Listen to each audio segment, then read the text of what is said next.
Alright guys, yesterday we worked from about 10:30 to about 5:30, getting all the up pipe, down pipe, that kind of stuff taken off. And I got that, the bottom half of the Y bridge put in. And I think there's gonna be a lot of room now with this newer HSP Y bridge to get the bottom two nuts on. And that's what I'm gonna go ahead and start with this morning or this afternoon and get it installed. And this is how I'm gonna get the 10 millimeters at the bottom started, is just taking a little piece of tape and getting it on the edge, just enough to hold it into the socket, and I'm gonna get it, should work pretty decent.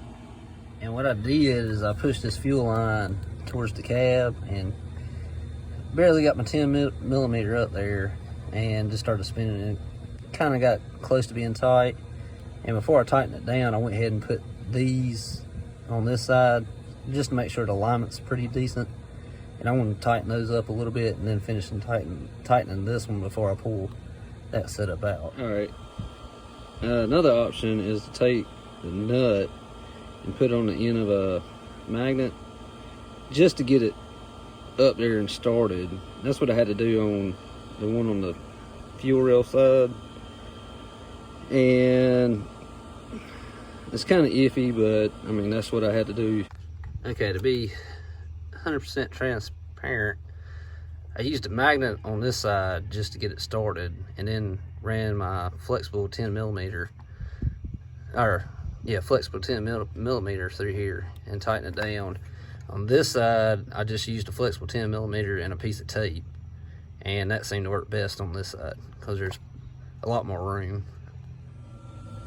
All right, guys, just a tip: trying to get this bolt in here, it's near about impossible with the factory bolts.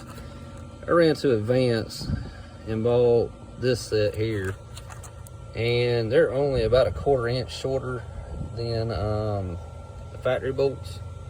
And it made it 1,000 times easier. Turned probably an hour job into a 15-minute job. All right, guys, I hooked up this fuel tie down over here and ran some new lines. And I think next we'll put the Y bridge up section in. And that's a 10 millimeter 12 millimeter. Okay, to get the driver's side bolt in, I went through kind of this angle with that flexible extension on a universal joint on a short 10 millimeter. And on the passenger side, I kind of used the same setup and went that way, which I think I can get a 10 millimeter ratchet wrench on it. And I'm gonna try that also, just to make sure it's tight.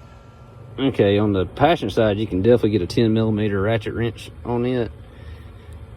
On the driver's side, you can, but you get it just as tight with the extension, the flexible extension, and the 10 millimeter socket. All right, so we've still got the upper inlet left. I've hooked up the metal radiator hose, hooked up the computer. Gonna finish this side. Had to hook some fuel lines up.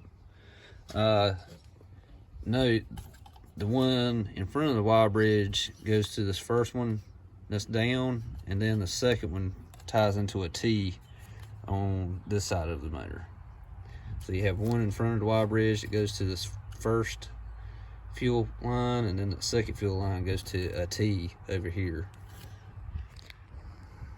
Next up, we hooked up this, which I wanted to reroute system on it at some point, just not today. All right, what worked next is tightening up the two 13 millimeter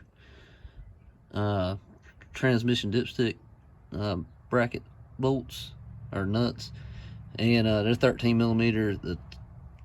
One of them I used a 13 millimeter ratchet wrench, and the other one was just a 13 millimeter socket. Next on this coolant pipe, had to cut a nylon bushing spacer because your original EGR that we took out, it would have been about a 1/2 inch or so. So just made a little nylon bushing about a 1/2 inch thick. I did have to take this coolant hose and put it in my vise with the pipe just sitting up there just to straighten this out some, because with the kink it had in it from the factory, it was hitting the Y bridge installed. So I had to take a little bit of that bend right there out of it. All right, guys, next up, what we did is we hooked this bypass hose, coolant hose up. They gave you a plenty. I think I cut off, I don't know, about 5 inches of that. But yeah, and it just ties into that that metal coolant hose that I just had.